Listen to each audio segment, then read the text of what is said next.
समुद्र के बीचों बीच चारों तरफ सिर्फ पानी और एक छोटी सी लाइफ बोट जिसमें एक लड़का और उसके साथ एक खतरनाक बंगाल टाइगर। लेकिन सवाल ये है, एक इंसान और एक शिकारी इतने दिनों तक एक ही नाव में जिंदा कैसे रह सकते हैं? कहानी शुरू होती है पौंडीचेरी, इंडिया से, जहां एक छोटा लड़का रहता है, पिसीन मोलिटर पटेल, जिसे सब पाई कहते हैं। उसका परिवार एक जू चलाता है और बचपन से ही पाई जानवरों के बीच बड़ा होता है। लेकिन पाई सिर्फ जानवरों से ही नहीं, भगवान से भी जुड़ना चाहता है। वो एक साथ 3 धर्म अपनाता है, हिंदू, मुस्लिम और क्रिश्चियन।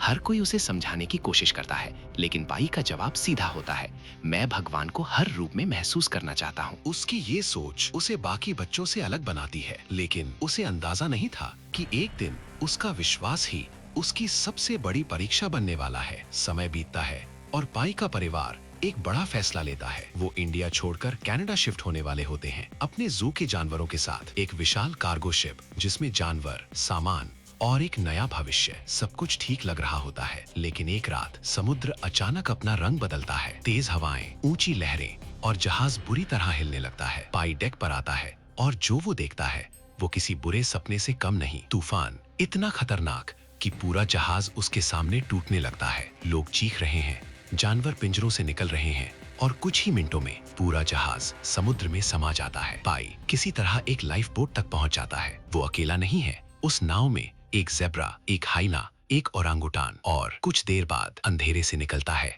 एक बंगाल टाइगर, रिचर्ड पार्कर। अब ये सिर्फ बचने की कहानी नहीं रही, ये एक ऐसी जंग बनने वाली है जहां हर पल मौत सामने खड़ी है। लेकिन असली डर अभी शुरू हुआ है, क्योंकि इस नाव में इंसान सबसे कमजोर है। समुद्र अब शांत है, लेकिन उस शांति में छिपी है एक डरावनी सच्चाई। एक छोटी सी नाव और 4 जिंदा जानवर, जिनमें से हर एक दूसरे के लिए खतरा है। शुरुआत होती है ज़ेब्रा से, जो बुरी तरह घायल है और हिल भी नहीं पा रहा। लेकिन असली खतरा है हाइना, जिसकी आंखों में साफ दिख रही है भूख। पाई डर के मारे नाव के कोने में सिमट जाता है और तभी हाइना हमला करता है। वो ज़ेब्रा को जिंदा ही नोचने लगता है। उसकी चीखें समुद्र की खामोशी को चीर देती हैं। पाई सब देख रहा है, लेकिन कुछ कर नहीं सकता। कुछ ही देर में ज़ेब्रा मर चुका होता है, लेकिन कहानी यहीं खत्म नहीं होती। अगला निशाना बनती है ओरंगुटान, जो पहले शांत थी, लेकिन अब अपने बच्चे की तरह ज़ेब्रा को बचाने की कोशिश करती है। वो हाइना पर हमला करती है। कुछ सेकंड के लिए ऐसा लगता है कि वो जीत जाएगी, लेकिन हाइना और ज्यादा खतरनाक है। एक ही झटके में वो ओरंगुटान को भी मार देता है। अब नाव में सिर्फ 3 बचे हैं, पाई, हाइना और वो जो अब तक छुपा हुआ था। अचानक नाव के नीचे से हलचल होती है, पानी हिलता है और फिर रिचर्ड पार्कर बाहर आता है। एक ही पल में सब कुछ बदल जाता है। टाइगर की आंखें सीधी हाइना पर टिकती हैं और बिना किसी चेतावनी के वो हमला करता है। कुछ ही सेकंड में हाइना खत्म। अब नाव में सिर्फ 2 बचे हैं, एक इंसान और एक शिकारी। पाई की सांसें तेज हो जाती हैं। उसे समझ आ जाता है कि अब असली खतरा शुरू हुआ है। वो धीरे धीरे पीछे हटता है और किसी तरह नाव के बाहर एक छोटे से तैरते प्लेटफॉर्म पर पहुंच जाता है। अब वो नाव से बंधा हुआ है, लेकिन सुरक्षित भी नहीं। दिन गुजरते हैं, धूप, भूख, प्यास और डर। हर पल उसे ये याद दिलाता है कि वो अकेला नहीं है। नाव में बैठा टाइगर हर वक्त उसे देख रहा है और पाई समझ जाता है, अगर उसे जिंदा रहना है तो उसे भागना नहीं, बल्कि उसी नाव में उसी टाइगर के साथ जीना सीखना होगा। लेकिन सवाल ये है, क्या एक लड़का एक खूंखार टाइगर को काबू कर सकता है, या फिर ये कहानी यही खत्म होने वाली है? भूख, प्यास और हर पल मौत का डर। पाई अब समझ चुका है, अगर उसने कुछ नहीं किया तो अगला शिकार वही होगा। वो अपने डर को दबाता है और एक प्लान बनाता है। नाव में पड़े सामान को खंगालते हुए उसे कुछ जरूरी चीजें मिलती हैं, पानी के कैन, खाने के पैकेट और एक मैनुअल। लेकिन सबसे जरूरी चीज जो उसे मिलती है वो है एक सीटी। यहीं से खेल बदलता है। पाई फैसला करता है, अगर मुझे जिंदा रहना है तो मुझे इस टाइगर को कंट्रोल करना होगा। पहली कोशिश। वो सीटी बजाता है, तेज आवाज, और रिचर्ड पार्कर अचानक गुस्से में उसकी तरफ बढ़ता है। पाई डर के मारे पीछे हट जाता है। उसका दिल जोर से धड़क रहा है। एक गलती और सब खत्म। लेकिन वो रुकता नहीं। बार बार वो सीटी बजाता है और हर बार टाइगर थोड़ा पीछे हटता है। धीरे धीरे एक लाइन खिंचती है, नाव का एक हिस्सा टाइगर का और एक छोटा सा कोना पाई का। अब दोनों के बीच एक अजीब समझौता हो चुका है, लेकिन असली जंग अभी बाकी है। दिन हफ्तों में बदल जाते हैं। पाई मछलियां पकड़ना सीखता है, बारिश का पानी इकट्ठा करता है और हर दिन मौत से एक कदम आगे निकलता है। लेकिन फिर एक रात समुद्र अचानक फिर से बदलता है।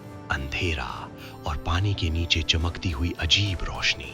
हजारों मछलियां नाव के आसपास तैर रही हैं और अचानक एक झुंड उड़ती हुई मछलियों का सीधे नाव पर हमला करता है। पाई घबरा जाता है। चारों तरफ अफरा तफरी। मछलियां उसके चेहरे से टकरा रही हैं, शरीर पर लग रही हैं और उसी केओस में रिचर्ड पार्कर भी उछल पड़ता है। वो मछलियों को पकड़ने लगता है। उसकी हर हरकत पाई को और डरा रही है। लेकिन इसी अफरा तफरी में पाई पहली बार खुद एक मछली मारता है। उसके हाथ कांपते हैं, आंखों में आंसू, क्योंकि उसने पहली बार किसी जीव की जान ली है। लेकिन अब ये भावना नहीं, सिर्फ सर्वाइवल है। दिन बीतते हैं और पाई का शरीर कमजोर होने लगता है।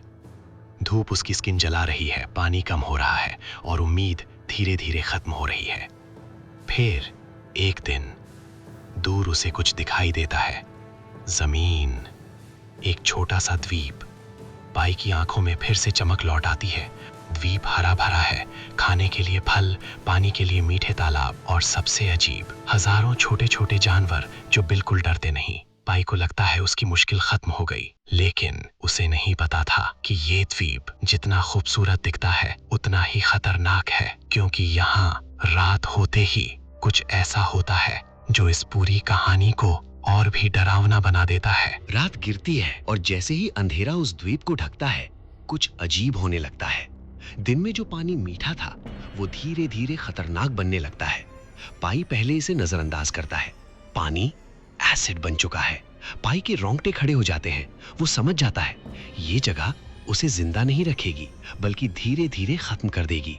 लेकिन असली झटका अभी बाकी था। अगले दिन वो एक पेड़ से फल तोड़ता है और जैसे ही उसे खोलता है, उसके अंदर से निकलती है एक इंसानी दांत। अब सब साफ हो चुका था। ये द्वीप कोई सुरक्षित जगह नहीं, ये एक जाल है। एक ऐसी जगह जो पहले जिंदगी देती है और फिर उसे निगल जाती है। पाई का दिल जोर से धड़कने लगता है।